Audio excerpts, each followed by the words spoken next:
আমরা ভালো হয়ে গেলে দেশ ভালো হয়ে যাবে, এটাই স্বাভাবিক। এই জায়গাটা যতদিন পর্যন্ত ভালো হতে পারবে না ততদিন পর্যন্ত দেশও ভালো হবে না। আমি কিছু ম্যাটেরিয়ালস আজকে রেডি করে নিয়ে এসেছিলাম, কিন্তু মাননীয় প্রতিমন্ত্রী আমার ম্যাটেরিয়ালস সব কিছু বাসায় দিচ্ছে।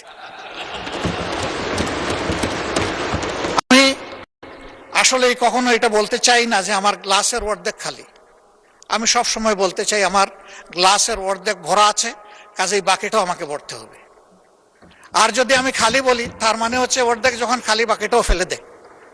আমি ওই থিওরিতে বিশ্বাস করি না। আসেন আমরা পজিটিভ অ্যাটিটিউডে, সরকারি দল বিরোধী দল বড় কথা নয়, এই হাউস বড় কথা। এই হাউসকে নিয়ে মুভ করি, আমরা মনটা ওপেন করি। আর আমি অতি বিনয়ের সাথে অনুরোধ করব, বয়স যাই হোক আমার কিন্তু সবগুলা সাদা, আমার মতো ব্রু সাদা লোক এখানে খুব কম। তো এই দিক থেকে অনুরোধ করছি যে আসেন ওই ঠেলা ধাক্কার রাজনীতি এখানে বাদ দিই। এই জায়গায় আমরা সিনসিয়ার টক করি, পরস্পরকে রেসপেক্ট করি। আমরা যদি মিউচুয়াল রেসপেক্টটা শো করতে পারি, পুরা হাউস রেসপেক্টেড হবে। আমরা ওই জায়গাটায় যেতে চাই। উস্কানি আমাদেরকে দেয় অনেকে, এই গরম কাণ্ড ঘটান, ওইটা ঘটান, ওইটা ঘটান, আপনারা কি বিরোধী দল হইলেন? তাই আমি বলি যে ভাই, আমার তো যোগ্যতার পুঁজি এতটুকুই, আপনার পুঁজি দিয়ে যদি একটু সাহায্য করতেন। আল্লাহ আমাকে যে মুখ দিয়েছেন, আপনার দুটি ঠোঁট, তাইলে আমার এখানে জোড়া দিয়ে দেন, আমি আপনার ভাষায় কথা বলবো। আমি তো আল্লাহর দেওয়া আমার জিহ্বা, আমার ঠোঁটের ভাষায় আমি কথা বলবো, যেটা আল্লাহ আমাকে দিয়েছে। তা আমি সবাইকে অনুরোধ করব যে আমরা রংপুরের ঝাঁঝালো মরিচের কথা ভুলে যাই, আসুন সুন্দরবনের মোদিটা একটু আমরা ঠোঁটে লাগাই। আমরা পারবো, ইনশাআল্লাহ আমরা পারবো। কেন পারবো না?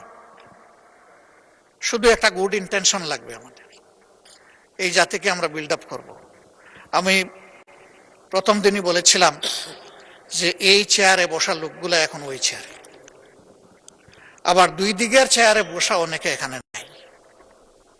আমরা কোথায় থাকবো জানি না, আমাদের জেনারেশন থাকবে, আমাদের প্রিয় দেশ থাকবে। আসুন না একটা ভালো প্ল্যাটফর্ম দিয়ে যাই। এখন করতে পারি, এই জায়গায় পড়ে যেতে পারি। 19 জুলাই 2024 তো পড়ে গেছিলাম, 24 না 25-এ। সেই পড়া থেকে অনেকে উঠে আসে না। আল্লাহ আমাকে জীবন দিয়েছেন, আবার নিয়ে যেতে পারে। হয়তো সংসদ প্লাজায় কালকে আমার জন্য আপনাদের দাঁড়ানো লাগতে পারে, কিন্তু একটু শান্তি নিয়ে মরি, যে দেশের জন্য ভালো কিছু করে যেতে পারলাম সবাই মিলে। আমাদের অ্যানসিস্টরস যারা ছিলেন, যেটুকু অ্যাটমসফিয়ার তারা আমাদেরকে দিয়ে গিয়েছেন, আমাদের সাকসেসরদের মিনিমাম এইটুকু আমাদের কাছে পাওনা। কিন্তু আমাদের সমাজ ওই জায়গায় নেই। আমরা আমাদের বেজ লাইনে আগে যাই, তারপরে ইনশাল্লাহ হিমালয়ের চূড়ায় আমরা আস্তে আস্তে উঠবো। আমরা পারবো ইনশাল্লাহ, না পারার কোনো কারণ নেই। আমি স্পেসিফিক্যালি আমার কিছু। জি মাননীয় নেতা, আপনার বক্তব্য কন্টিনিউ করেন, সময় আরো বাড়িয়ে দেন 3 মিনিট দয়া করে। Thank you so much. আমি সরি, সময়ের দিকে খেয়াল করতে পারি না, এই জন্য আপনার কাছে মাপ চাচ্ছি। আমরা এই বিষয়টাকে টোটালি অ্যাড্রেস করার জন্য এবং একটা টোটাল সলিউশনের জন্য যদি সরকারি দল ফিল করেন যে আমরা একটা কমন কমিটি করব, আমরা সাড়া দেব ইনশাআল্লাহ।